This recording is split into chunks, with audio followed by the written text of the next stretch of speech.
दोस्तों नमस्कार। मैंने आपको प्रॉमिस किया था कि मैं चूंकि आपके बच्चे स्कूल में एडमिशन के लायक हो रहे हैं और आजकल स्कूलों में एडमिशन का टाइम भी है, तो शॉर्ट में तो मैंने वीडियो बना दिया था परसों। मैंने वायदा किया था कि मैं कल आपके लिए एक लॉन्ग वीडियो बनाऊंगा, लेकिन कल मैं कहीं व्यस्त हो गया था तो बना नहीं पाया, तो आज बना रहा हूँ। तो उसमें मैं आगे कंटिन्यू करूँगा कि जब भी आप अपने बच्चे को किसी भी स्कूल में एडमिशन करा रहे हैं, तो सबसे पहले आप ये देखिए कि वो स्कूल किस मालिक का है, कौन है उसका मालिक। चाहे वो कितना ही बड़ा स्कूल हो, आप जरूर जानिए कि एक्चुअल उसकी स्थापना किसने की थी और आजकल वो किसके हाथों में है। ये बहुत जरूरी है, क्योंकि विजन जो है स्कूल का वो मालिक से ही आएगा। हालांकि जो प्रिंसिपल है या कोई और टीचर्स है वो बेहतर हो सकते हैं, ऐसा कुछ नहीं है, लेकिन जो 100% स्कूल में देगा वो जो उसका ऑनर होगा वही दे सकता है। अब सरकारी स्कूलों के हाल तो आपने देखे हुए हैं। अनफॉर्चुनेटली हमारे देश में सरकारी सिस्टम और सरकारी स्कूलों का सिस्टम बहुत ही बेकार है। अब एडवांस कंट्रीज में तो 12वीं तक की पढ़ाई सारी फ्री है, लेकिन यहाँ जो है वो फ्री होने के बावजूद भी पढ़ाई का स्तर उतना नहीं है। तो लोगों की मजबूरी है कि वो प्राइवेट स्कूल्स में अपने बच्चे का एडमिशन कराते हैं।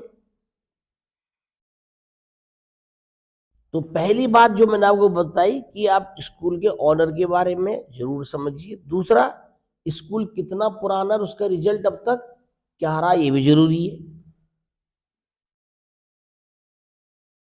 लेकिन मैंने ये भी महसूस किया कि ये ट्रांजिशनल फेज चल रहा है। हमने कई बार ये देखा है कि जो माता पिता है, 50% माता पिता अभी भी गांव से पढ़कर ही आए हैं या सरकारी स्कूलों में पढ़ के आए हैं, और उसी हिसाब से उनकी कोई अपना काम कर रहा है, कोई अपना बिजनेस कर रहा है, कोई पेरेंटल बिजनेस कर रहा है, कोई छोटी मोटी नौकरी कर रहा है, कोई प्राइवेट नौकरी कर रहा है, कोई सरकारी नौकरी कर रहा है। तो बहुत सारे माता पिता को स्कूली एजुकेशन के बारे में भी ज़्यादा मालूम नहीं है, क्योंकि रिसेंट ईयर्स में काफ़ी चेंजेज हो गए हैं। और अब हम ये नहीं मान सकते, क्योंकि आपने कई बार सुना होगा कि पेरेंट्स ही नहीं, लोग आम लोग ये बोलते हैं कि अरे ऐसे बच्चे में बुद्धि होगी तो अपने आप कुछ कर लेगा, नहीं होगी तो तुम कितना भी उसको पढ़ा लोगे, कितना भी उसके पीछे पड़ जाओगे तो वो नहीं पढ़ेगा।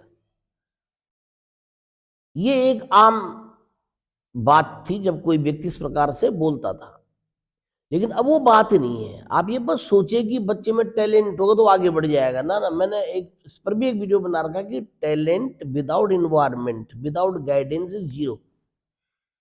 टैलेंट सब बच्चे में होता है, सभी बच्चे एक समान होते हैं। यह है कि वो किस संगत में है, कौन उनका मेंटर है, किस प्रकार के स्कूल में वो पढ़ रहे हैं, कौन से उनके दोस्त हैं और उनका घर में एनवायरमेंट क्या है, ये सब काउंट होता है। अच्छा, दूसरी एक बहुत बड़ी बात ये भी है कि लोग बाहर से इंफ्रास्ट्रक्चर भी बहुत देखते हैं। इंफ्रास्ट्रक्चर भी महत्वपूर्ण है, इसमें कोई दो राय नहीं है। बड़े बड़े स्कूलों के ऐड आपने देखे होंगे, कहीं घुड़सवारी दिखा रहे होंगे, कहीं स्विमिंग पूल दिखा रहे होंगे, कहीं कुछ तरह तरह के उनके एडवर्टीजमेंट होते हैं कि हमारे स्कूल में ये होता है। बेसिकली आपको मालूम है कि स्कूल पढ़ाई के लिए होता है, बच्चे का ओवरऑल डेवलपमेंट के लिए होता है। स्विमिंग क्लासेस तो बहुत सारे स्विमिंग पूल खुले हैं शहरों में, वहां पे सीख सकता है आदमी। घुड़सवारी भी कहीं भी सीख सकता है, ऐसा कुछ नहीं है। और बहुत से बड़े बड़े लोग हैं, जरूर थोड़ी ना कि बड़े बड़े वैज्ञानिक है, बड़े बड़े खिलाड़ी हैं तो सारे लोगों को घुड़सवारी थोड़ी ना आती है, तो वो इसेंशियल पार्ट नहीं है। पेरेंट्स के दिमाग में भी ये बात रहती है ज्यादातर कि अरे पढ़ाई पढ़ाई पढ़ाई पढ़ाई के अलावा उसका एक्स्ट्रा करिकुलर एक्टिविटी क्या है वो भी होनी चाहिए, लेकिन ऐसा नहीं है कि एक्स्ट्रा करिकुलर एक्टिविटीज ही होनी चाहिए और पढ़ाई नहीं होनी चाहिए। स्कूल पढ़ने के लिए होते हैं,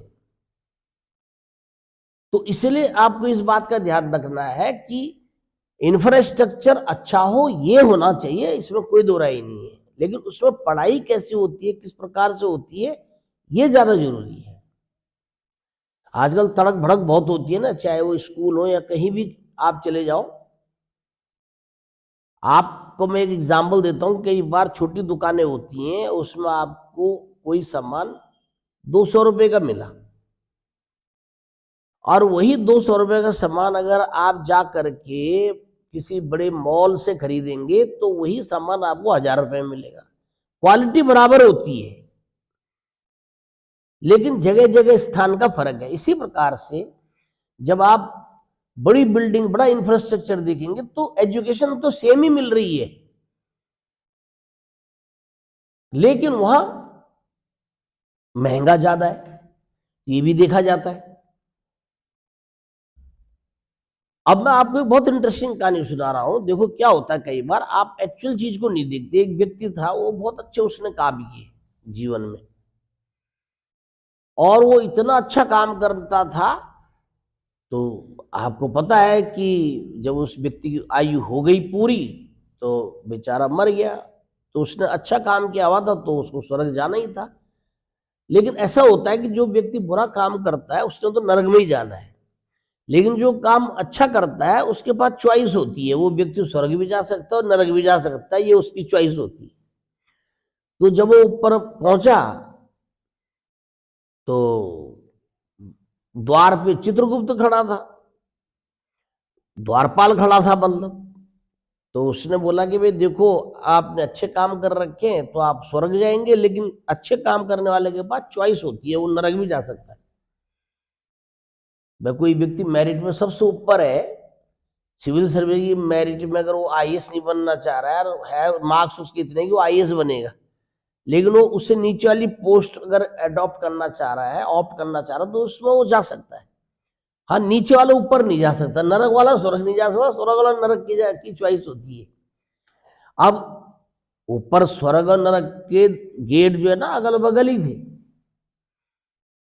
तो स्वर्ग के दरवाजे पे क्या था कि बदबू आ रही थी ऐसी, कहीं कोई गाय मरी है, ऐसा कोई खास अट्रैक्शन नहीं था। अच्छा, नरक के दरवाजे पे क्या था, नरक के दरवाजे पे डीजे चल रहा था, बिल्कुल सजावटी लाइट लगी, डांस कर रहे थे लोग। तो वो बेचारा जो बहुत ही अच्छा व्यक्ति था, वहां जाके उसका दिमाग फिर गया, चकरा गया दिमाग। अब दिमाग चकरा गया तो उसने पहले तो उससे बोला द्वारपाल से कि देखो, मैंने तो नीचे सुना था कि स्वर्ग में तो बहुत आनंद है, लेकिन मेरे को यहाँ उल्टा लग रहा है, यहाँ तो नरक के गेट में बड़ा आनंद है, वहां डीजे बज रहा है, ये हो रहा है, वो हो रहा है, नाच गाना चल रहा है, यहाँ तो कुछ भी नहीं है, सब कुछ नहीं, एक बार भीतर देख लूं झांक के। तो द्वारपाल ने कहा नहीं भाई, ऐसा है, भीतर झांकने की नहीं है, आपको एकदम डिसीजन लेना पड़ेगा। वो बिल्कुल कंफ्यूज हो गया, फिर वो नरक के दरवाजे पे गया, वहां भी उसने वही बात उठाई। द्वारपाल से कहा कि मैं एक बार भीतर देख लूं झांक के क्या हो रहा है, कि ना ना,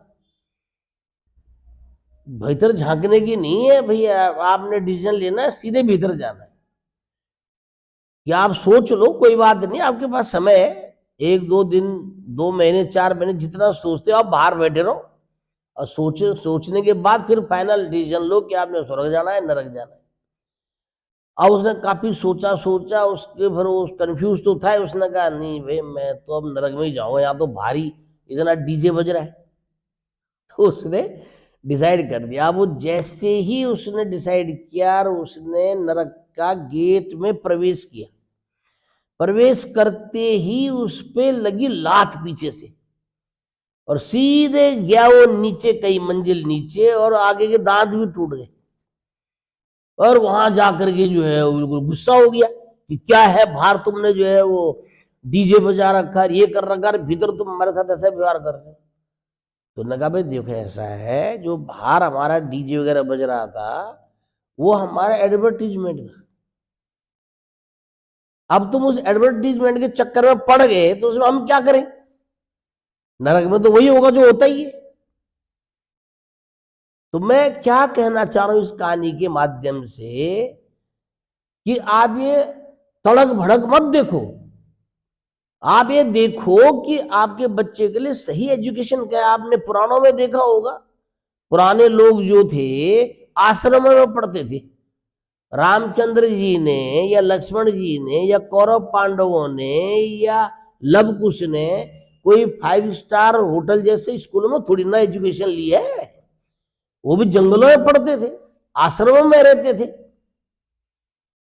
तो पढ़ाई को आप बाहरी दुनिया से मत आको, शिक्षा बेहतर होनी चाहिए, ये समझना जरूरी है माता पिता को। इसके लिए आपकी इंक्वायरी, आप जाइए, मालिकों से मिलिए, अपने बच्चे के भविष्य के बारे में बात करिए। मैंने देखा आजकल पेरेंट्स बहुत डरते हैं, जो नामी ग्रामी स्कूल है ना, उनमें एडमिशन ना हो जाए, नहीं होगा तो कई दिन तक रोते रहते हैं।